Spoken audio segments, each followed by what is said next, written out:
नमस्कार दोस्तों, मैं Rakesh Sharma. CAPF NPS channel में आप सभी का स्वागत है। आज हम इस वीडियो में बात करेंगे यूपीएस। यूपीएस क्या है, इसकी क्या क्या बेनिफिट्स हैं और ये कैसे लागू होगा और किन पर लागू होगा। तो बने रहिए मेरे साथ। हम बात करते हैं, ये जैसे कि आपको जो स्क्रीन पे दिखाई दे रहा होगा गजट, यह भारत सरकार का एक गजट है जो कि 24 जनवरी 2025 को नोटिफिकेशन आया था। इस गजट में जैसे कि हम आपको देखिए, जो ये गजट है इसे 1 अप्रैल 2025 से लागू करना है और ये यूपीएस है जिसको हम एकीकृत पेंशन बोलते हैं। तो हमारे को इस बारे में ये पता होना जरूरी है कि यूपीएस है क्या, ये क्यों लागू की गई है और इसमें हमें क्या क्या मिलने वाले बेनिफिट्स हैं। तो बने रहिए मेरे साथ। हम सबसे पहले बात करते हैं कि यूपीएस एनपीएस के बिहाफ पर लाया गया है। ठीक है, तो जैसे कि आपको सबको विदित है ही कि 22 दिसंबर 2003 में सेंट्रल गवर्नमेंट द्वारा एक नया गजट लाया गया था, जिसमें एक अधिनियम बनाया गया था जिसके तहत 1 जनवरी 2004 को एनपीएस लागू किया गया था। इसके बारे में आपको सबको पता ही है कि एनपीएस कब लागू हुआ। इसी के आधार पर जो एनपीएस लागू हुआ था, धीरे धीरे जैसे जैसे अमेंडमेंट हुआ तो 31 जनवरी 2019 को भी अमेंडमेंट हुआ। अभी जो सरकार नया नोटिफिकेशन लाई है वो 31 जनवरी 2019 की अधिसूचना, जो आंशिक संशोधन है वो केंद्र सरकार राष्ट्रीय पेंशन प्रणाली के अंतर्गत कवर होने वाले केंद्र के कर्मचारियों के लिए राष्ट्रीय पेंशन प्रणाली के अंतर्गत एक विकल्प के रूप में एकीकृत पेंशन शुरू करने का निर्णय लिया गया है, जिसको हम यूपीएस कहते हैं। हिंदी में इसको बोलते हैं एकीकृत पेंशन। अब आपको ये यूपीएस के बारे में पता चल गया। अब हम बात करते हैं कि एकीकृत पेंशन योजना। एकीकृत पेंशन योजना केंद्र सरकार के ऐसे कर्मचारियों पर लागू होगी जो राष्ट्रीय पेंशन प्रणाली के अंतर्गत आते हैं, यानी कि मतलब जो एनपीएस के अंदर आते हैं और वो सेंट्रल कर्मचारी है, उन्हीं पर यह यूपीएस लागू होगा और उन्हीं के लिए यह स्कीम बनाई गई है। योजना के अंतर्गत पात्रता, अब जैसे कि आपको ये स्क्रीन पर दिखाई दे होगा, पात्रता मतलब कि इसके लिए इसके अंदर कौन कौन आएगा। तो जैसे सबसे पहले मैं आपको बता देता हूं कि सुनिश्चित भुगतान केवल निम्नलिखित मामलों में उपलब्ध होगा। जैसे कि का सबसे पहला पॉइंट लिखा है का, यहाँ पे कोई भी कर्मचारी 10 वर्ष की सेवा पूर्ण करता है, मतलब वो 10 वर्ष की सेवा पूर्ण कर लेता है और उसके बाद वो अपना अध्यवस्था लेता है, तो उसका जो अध्यवस्था की तारीख है ना, उससे लेके और जो 10 साल तक का जो पीरियड है वो कंप्लीट होना चाहिए। एक तो पात्रता ये हो गई। दूसरा है ये खा, ये FR 56 जो केंद्रीय सिविल सेवा वर्गीकरण नियंत्रण और अपील नियम 1965 के अंतर्गत कोई सख्ती नहीं है के प्रावधानों के अंतर्गत एक कर्मचारी की सेवानिवृत्ति करने के मामले में सरकार द्वारा ऐसी सेवानिवृत्ति की तारीख से है। दूसरा गा है 25 वर्ष की न्यूनतम सेवा, मतलब उसकी 25 वर्ष की न्यूनतम सेवा होनी चाहिए जब वो अधिवस्था ले रहा है उस तारीख से, और पूरी 25 साल कंप्लीट होनी चाहिए, उसमें कोई भी मिसिंग नहीं होना चाहिए। अब हम बात करते हैं यूपीएस योजना के अंतर्गत लाभ, मतलब इस यूपीएस योजना के लाभ क्या हैं, इसमें क्या क्या बेनिफिट्स हैं। तो इस योजना के अंतर्गत सुनिश्चित भुगतान, मतलब कि इसमें एक पेंशन फिक्स कर दी गई है। जैसे अगर मान लो किसी कर्मचारी की पेंशन, अगर वो रिटायर जा रहा है, मान लो 11 महीने उसकी, वो 11 साल सर्विस की है उसने, और उसकी बेसिक और डीए, सेंट्रल कर्मचारी में कई तरह के वो हैं, तो उसकी अगर 7,500 रुपए, मतलब मान लो 15,000 बेसिक है, तो उसकी 50% 7,500 बना, तो गवर्नमेंट कहती है कि हम 7,500 नहीं देंगे, एक सुनिश्चित, मतलब हम उसको 10,000 फिक्स देंगे ही देंगे। ये इसकी एक नियम बनाया गया है। पूर्ण सुनिश्चित भुगतान की दर सेवानिवृत्ति के तुरंत पहले 12 मासिक मूल वेतन की 50% होगी। मतलब इसका मतलब क्या है कि अगर कोई कर्मचारी 25 वर्ष की सेवा पूर्ण करता है तो उसकी जो 1 साल पहले, मान के चलो वो 24 साल हो गई और 25 कंप्लीट हुई, तो जो पहली साल है 1 साल रिजाइन से 12 महीने पहले की जो इसकी जो अनुपात के आधार पर जिसको फिक्स किया गया है, उस 12 माह की सैलरी को एक एवरेज किया जाएगा और एवरेज के आधार पर उसकी मासिक 50% बेसिक को निर्धारित किया जाएगा। 10 साल या उससे अधिक सेवा के पश्चात सेवानिवृत्त होने के प्रतिमाह 10,000 रुपए नगद भुगतान, मतलब गारंटी के तौर। जैसे मैंने आपको बताया, अगर किसी की कम भी बनती है, मान चलो 11 साल 12 साल सर्विस की है और पेंशन कम बन रही है 10,000 से, तो उसे एक गारंटेड पेंशन, मतलब एक फिक्स अमाउंट जो 10,000 फिक्स कर दिया गया है, जिसको हम सुनिश्चित पेंशन के रूप में बोलते हैं। न्यूनतम 25 वर्ष की सेवा के पश्चात अगर कोई कर्मचारी वो अपनी सेवा 25 साल कंप्लीट हो गई है और उस दौरान जैसे कोई कर्मचारी है, अगर किसी कर्मचारी की मान लो उसने यूपीएस कर लिया है, उसके बाद अगर उसकी डेथ हो जाती है तो सेम जैसे ओल्ड पेंशन का रूल था वही सेम यहाँ पर रूल है कि अगर किसी कर्मचारी की मृत्यु हो गई है, भगवान ना करे किसी के साथ ऐसा हो, अगर अकस्मात्र किसी के साथ ऐसा हो गया है तो आपको उसके बारे में पता होना चाहिए। इस केस में क्या होगा कि जो उसकी बेसिक थी उसका 60% उसकी फैमिली पेंशन के रूप में दे दिया जाएगा। यदि उसकी फैमिली की भी डेथ हो जाती है तो उसकी जो भी वारिस है, मतलब उसके बच्चों को या किसी को भी पेंशन 60% के रूप में दी जाएगी। दूसरी ओर बात करते हैं, क्या इसमें महंगाई भत्ता भी मिलेगा? हाँ, इसमें महंगाई भत्ता और जो पुरानी पेंशन की तरह होता है, लेकिन इसमें जब पेंशन उसकी स्टार्ट होगी, मतलब जब वो जा रहा है, मान चलो 25 साल सर्विस की है, उसकी जब पेंशन स्टार्ट होगी तो उसके बाद ही उसको ये महंगाई भत्ता मिलेगा। सेवा के प्रत्येक पूर्ण 6 महीने के लिए मासिक परिलब्धियां मूल वेतन प्लस महंगाई भत्ता की 10% की दर से अधिवासता पर एक मुश्त भुगतान की अनुमति दी जाएगी।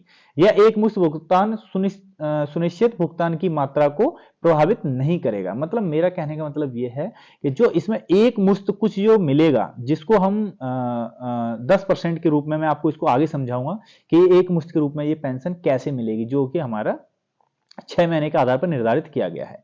एकीकृत पेंशन योजना विकल्प के अंतर्गत 2 विधियों को मिलाकर बनेगा। जैसे कि कर्मचारी गवर्नमेंट ने इसमें क्या रूल लाया है कि इसमें 3 फंड बनाए गए हैं। मतलब ऐसे या ऐसे समझिएगा आप, एक 3 गुल्लक हैं, 3 फंड है जिनके नाम है। पहला नाम है एकीकृत व्यक्तिगत कॉर्पस। इसको हम व्यक्तिगत कॉर्पस के नाम से जानेंगे। इस व्यक्तिगत कॉर्पस में क्या होगा, एम्प्लॉय का 10% कटेगा और गवर्नमेंट का भी 10% कटेगा। इसको मॉनिटरिंग पीएफआरडीए करेगी, यह डिफॉल्ट स्कीम के बेहाव पर होगा और इसकी इंफॉर्मेशन हर मंथ कर्मचारी ले सकता है। ये तो हुआ एक फंड जैसे गवर्नमेंट ने निर्धारित किए गए। दूसरा है बेंचमार्क कॉर्पस। ये बेंचमार्क कॉर्पस के बारे में आपको पता देखिए, ये फंड बहुत जरूरी है, ये पता होना चाहिए क्यों बनाए गए हैं, किस लिए बनाए गए। ये बेंचमार्क में क्या होगा, इसको भी पीएफआरडीए ही रेगुलेट करेगी, लेकिन इसमें क्या होगा, जब हम पेंशन जाएंगे तो हमारा ये बेंचमार्क ही देखा जाएगा कि हमारी पेंशन कितनी बननी चाहिए, इनका कॉर्पस कितना इकट्ठा हुआ है और कितना नहीं है, इनको कितनी % पेंशन मिलेगी। दूसरा है पूर्ण कॉर्पस। इसमें गवर्नमेंट सिर्फ अपना 8.5% ही अपना कंट्रीब्यूट करेगी। अब देखिए, तीनों फंड के बारे में पता होना इसलिए जरूरी है। मान के चलो, अब मैं आपको एक बात बताता हूं कि कोई कर्मचारी है, उसकी 25 साल सर्विस होगी, ठीक है, 25 साल सर्विस होगी। मान लो बेंचमार्क ने उस 25 साल सर्विस के लिए कॉर्पस रख दिया 50 लाख। मान लो कर्मचारी का जो मंथली कंट्रीब्यूशन हुआ था वो हुआ 40 लाख। तो अब देखिए इस बेंचमार्क क्या क्या काम रहेगा कि अगर आप या तो 10 लाख रुपए इसमें अपनी तरफ से कंट्रीब्यूट कर दीजिए तो आपको 50%, जो बेंचमार्क फिक्स किया है कि इतना कॉर्पस होगा तब हम इनको 50% पेंशन देंगे। तो या तो हमें 10 लाख रुपए उसमें कंट्रीब्यूट करना होगा, नहीं तो हमारे पे 40% के अकॉर्डिंग पेंशन बनेगी। इसको भी मैं आगे एक उदाहरण के रूप में आपको समझाऊंगा। देखिए जैसे लिखा है, केंद्र सरकार उन सभी कर्मचारियों को अनुमानित 8.5% जो मैंने आपको फंड बताए, ये तीनों फंड हैं। अच्छा, इसमें एक सबसे बड़ी जो जानकारी मैं आपको दूंगा, तो ऐसे कर्मचारी को पेंशन एकीकृत नहीं दी जाएगी, वो पात्रता नहीं होगा। अगर किसी कर्मचारी को किसी कारण से डिसमिस फ्रॉम सर्विस करते हैं या भगोड़ा हो जाता है या फिर डिसमिस हो जाता है या फिर उसे बर्खास्त कर दिया जाता है, तो ऐसी स्थिति में वो यूपीएस उस पर लागू नहीं होगा, वो यूपीएस का विकल्प नहीं ले सकता है। अब हम बात करते हैं, अब हम इसको एक उदाहरण के रूप में समझते हैं कि इसमें पेंशन कैसे बनेगी और कितनी बनेगी। तो देखिए, जैसे मान के चलो अगर अधिवार्षता या 25 वर्ष की सेवा पूर्ण कर ली गई है, तो इसके अंतर्गत देखिए मान के चलो उस कर्मचारी की बेसिक कितनी है, 45,000, ठीक है, ये आपको दिखाई दे रहा है। उसके बाद उसका महंगाई भत्ता मान लो इसको ये कितना है 53%, जो 23,850 बना। तो कुल उसकी जो बेसिक और प्लस डीए को मिला के कितना हुआ, 68,850। ठीक है, आपको समझ में आ रहा है। मान चलो हम किसी कर्मचारी की पेंशन बना रहे हैं कि कैसे बनेगी। तो जो एक मुश्त राशि जो उसको मिलेगी, इस एक मुश्त राशि का क्या है कि जो अब मान चलो इसका 10वां हिस्सा, मैंने कहा ना कि जो बेसिक है उसका 10%, 10वां हिस्सा मान लो कितना बना, 6885। ये इसका 10% जहां पे लिखा है ना, व्यक्तिगत पेंशन कॉर्पस के अंशदान के लिए महीने की संख्या के आधार पर सेवा के 6 मासिक पूर्ण वर्षों की संख्या होगी। जैसे कि मैंने आपको पहले भी समझाया था, मान के चलो इसका जो बेसिक और डीए का 10% 6885 हो गया। अब हम बात करते हैं, मान लो किसी कर्मचारी ने सेवा दी है कितनी, 10 वर्ष। ये देखिए यहां पे लिखा है, ये 10 वर्ष, ये 10 वर्ष लिखा है। उसके बाद देखिए इसके 10 वर्ष, मैंने कहा ना कि इसकी जो सर्विस है ना उसको 6 माह में डिवाइड कर दिया जाएगा, मतलब हर साल के 6 माह को। तो इसने 10 साल किए तो 10 साल में कितने 6 माह करके कितने बने, 20 माह। तो 20 इंटू 6885, तो इसको ये एक मुश्त राशि दी जाएगी, जो कि हमें जैसे एनपीएस में 20% मिलती थी या रिटायरमेंट टाइम को, इसको हम एक मुश्त राशि बोलते हैं। ऐसे अगर किसी के 15 है तो उसको 15 को 6 माह के रूप में 30 माह बन गए, तो 30 इंटू 6885 करेंगे तो 2,65,50 रुपए आएगा। हाँ, इसमें ग्रेजुटी का भी प्रावधान रखा गया है, इसमें ग्रेजुटी भी दी जाएगी, ग्रेजुटी का भी है इसमें। उसके बाद और एक और बात, इसमें जैसे एनपीएस की तरह जो कॉर्पस मिलता था हमें 60%, ऐसे कॉर्पस इसमें रिटर्न नहीं मिलेगा। इसमें ओनली एक मुश्त राशि के रूप में हमें मिलेगा।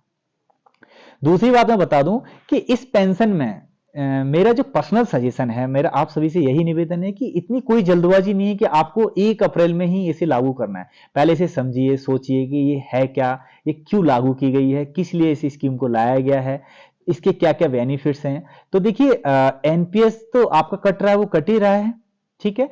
अगर आप यूपीएस में चले जाते हैं तो वापस एनपीएस में नहीं आएंगे। तो आपको बहुत ज्यादा किसी एक्सपर्ट की सलाह ले लीजिए या यूट्यूब पर देख लीजिए या किसी से भी जानकारी जहां से आप, क्योंकि ये आपको एक वन टाइम ऑप्शन है।